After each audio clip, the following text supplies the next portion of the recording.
Здравейте, приятели! Отдавна не съм правил видеа, но ето, че вече пролета настъпва с пълна сила и тук при мен. От няколко дни насам цъфтят джанките, вече са почти в пълния си обем на цъфтеж. И съм дошъл да направя по един бърз преглед на семействата. Вижте, цари страхотна активност. Такива дни не обичам да ги ръчкам, да им смущавам работата, но няма как. И другото, което ще направя, едно пролетно третиране срещу акар, за което може би даже съм малко закъснял, но сега смогнах да го направя. Ще какво става на кошерите. Другото, което ще направя, е да подновя капаните за осите и стършилите. Рано на пролет дава страхотни резултати.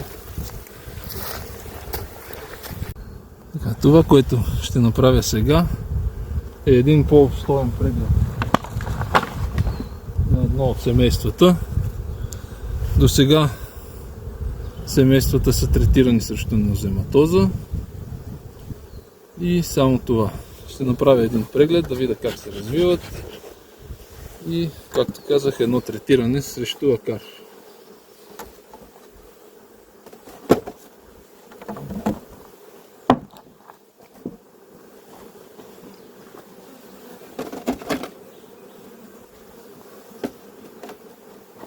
Друго нещо, което съм направил, е в средата на март, имаше няколко топли дни и съм подменил дъната на всички кошери. Всяка пролет се стремя да ги подменям, да почиствам.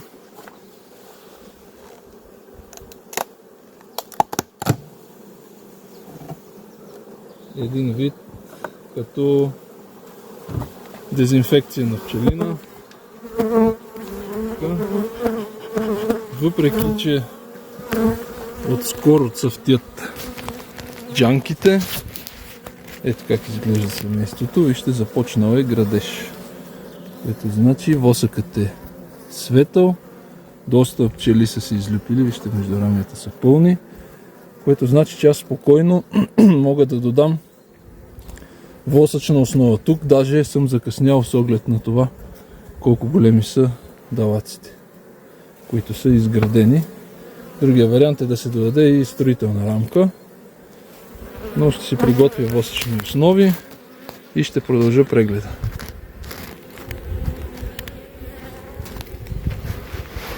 Семейството е почти оптимално развито, което говори, че трябва по-активно да се занимаваме с тях, тъй като може да се окаже, че тази година ще е доста роева и ще трябва да се катерим поклоните, ако не внимаваме. Отивам за восъчни основи и продължаваме клипа. Готово, оборудвах се с восъчни основи. Стремя се всяка година да ги надписвам, за да знам горе-долу колко време са в кошерите и кога е хубаво да бъдат подменени. И сега следва да прегледам семейството из основи. Горе-долу семействата са с еднаква сила, с изключение на миналогодишните отводки, но основните са горе-долу еднакви, така че като прегледам това, горе-долу ще добия представа какво се случва и в другите. Така, както вече видяхме градежа, този кошер направо гъмжи от пчели. Сега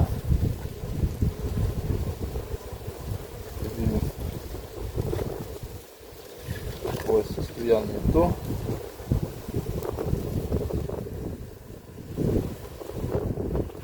Първата пита е с мед и цялата с прашец. Вижте от тази страна.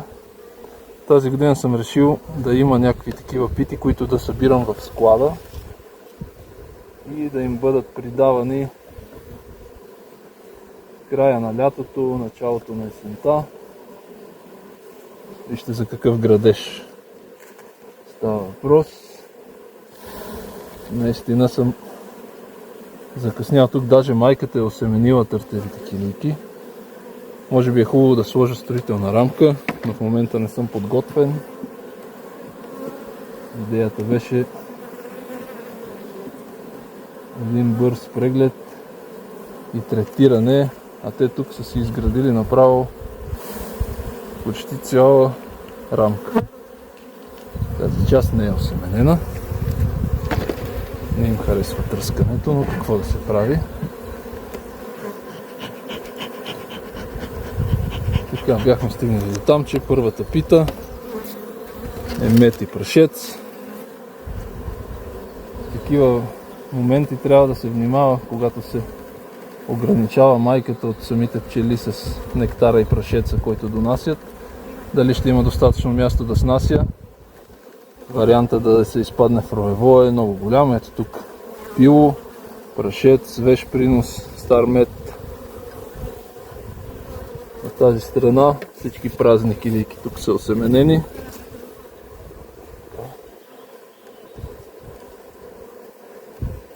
Тук горе. Продължаваме прегледа. Ето тук също. Пило. Тук между прашеца е осеменено. Тук също има търтево пило, вече е запечатано. За сега не виждам много търтеи в този кошер.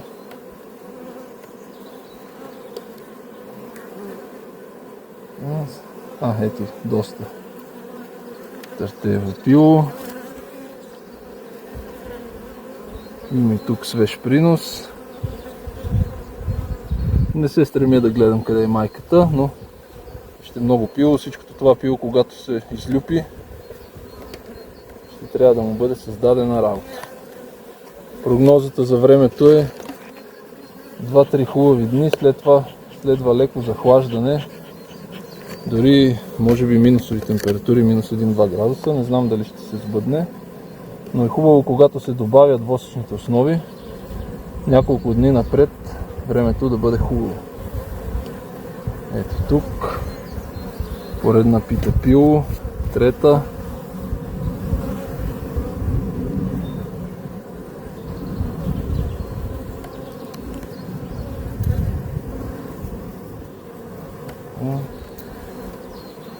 По принцип не бих го гледал.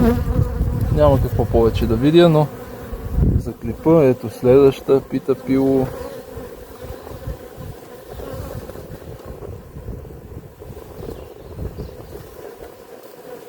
Четвърта. Взе да подухва малко вятър. Но по принцип, както казах, такива хубави дни не обичам да ги гледам из основи семействата, тъй като им прекъсвам работата. Тук всичко е осеменено.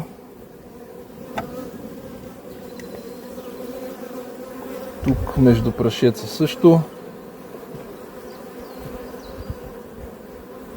Семействата не са подхранвани с абсолютно нищо. Зимуват на техен мед. Оставя малко повече, който следи канала знае. Не подхранвам с сиропи. Ето една пита. Прашец, мед. Тук има прясно пило. От тази страна е цялата с прашец. От край до край. Направо урожай явно. Хубавите дни от доста цъфтящата растителност, която има тук, си набавят достатъчно прашец. Ето е последната, изцяло пълна с свеж принос.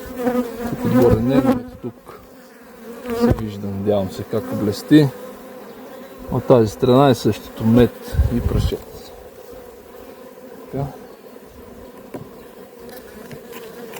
Подреждам семейството.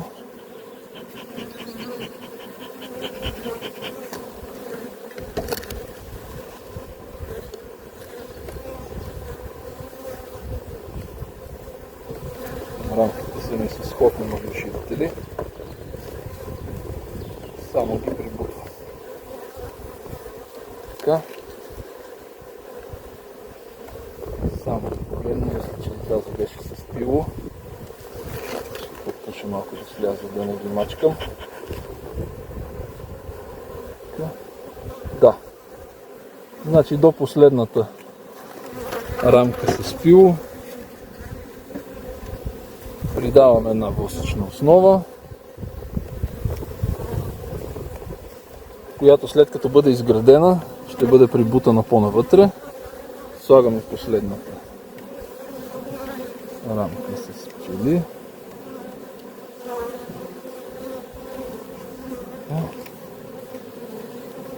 Искам я така да падне сама, защото не се сетих да тръсна пчелите и за да не ги смачкам, ги оставям. Сега третирането.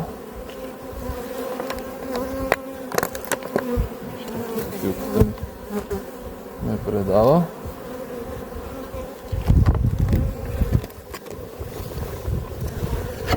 Пуша малко с краищата да се приберат.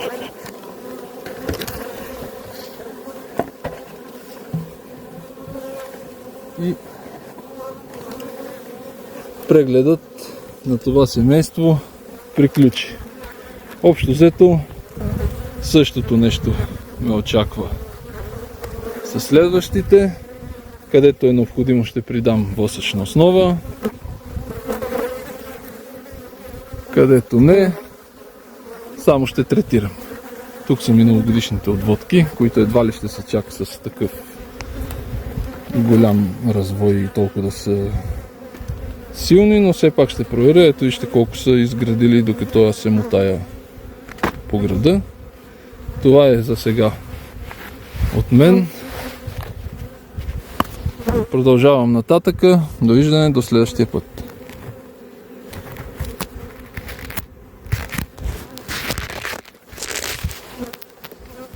Ето още едно семейство, което отварям. Четвъртото поред. Вижте ситуацията. Горе-долу еднаква. Отново се вижда градеж. Горе-долу идентично е с всички семейства. Така че работата от тук нататък се улеснява с горе-долу еднакви семейства, тъй като отваряш и правиш едно и също.